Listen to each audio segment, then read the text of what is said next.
Quan comprem un ordinador, aquest ve ja amb el sistema operatiu integrat, Windows als PC i macOS als Apple. La llengua per defecte és la que imposa l'estat on es comercialitza. Als Països Catalans, i segons el lloc, és l'espanyol o bé el francès o l'italià, però no el català. Tant Microsoft com Apple no proposen el català com a llengua per defecte del sistema operatiu, a diferència de la majoria de distribucions de GNU Linux, on el català, com d'altres llengües minoritzades, hi són integrades. Avui farem de manera que la presentació de Windows sigui en català. Anem a inici, configuració, reglage, impostazioni, configurazione. Allà anem hora i llengua, heure et langue, hora e lingua, hora e idioma. Idioma i regió, langue, région, lingua e area, idioma i regió. Afegim un idioma. Ajouter une langue. Aggiungi una llengua. Agregar un idioma. Incorporem el català al sistema operatiu. Escrivim català al quadre de cerca. Catalán, catalano, catalán.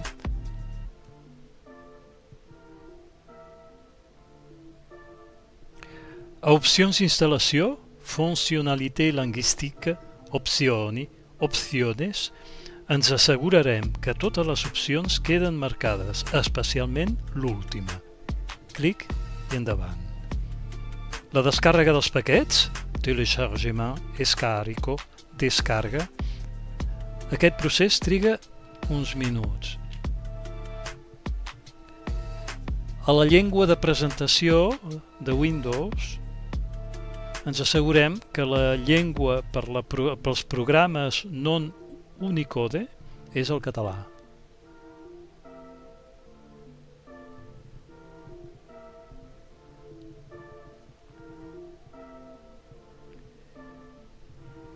I on diu per a la configuració addicional, paramètres suplementaires, copiar paramètres, copiar impostazioni, copiar configuració, fem els dos.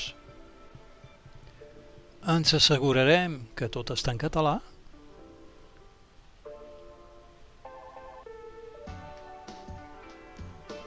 I després anem a comprovar el teclat, que correspongui al de la nostra zona. És a dir, en el meu cas, per exemple, serà el francès AZERTY, d'altres tindran el QWERTY català, el QWERTY espanyol o el QWERTY italià. Ens assegurem que el tenim instal·lat, perquè si no passa que quan instal·lem el català, d'ofici ens posa el QWERTY català. Ara se'ns demana sortir de sessió. Veureu que aquí encara apareix la llengua inicial de l'ordinador, però el que és la pantalla i tot surt ja en català. Fem una última comprovació, veiem que tot està traduït. Us podeu trobar algunes parts amb la llengua inicial, és a dir, o en francès, o en italià, o en espanyol. I un cop ja hem vist tot, que tot va bé, tornem a confirmar la configuració.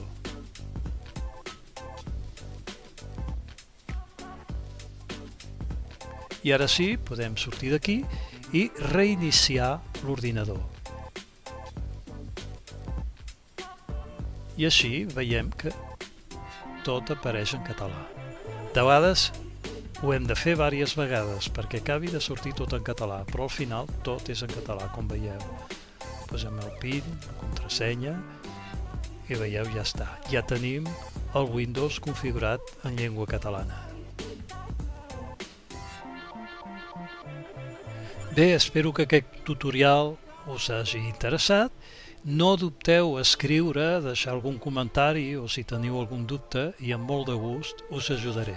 Vinga, adeu!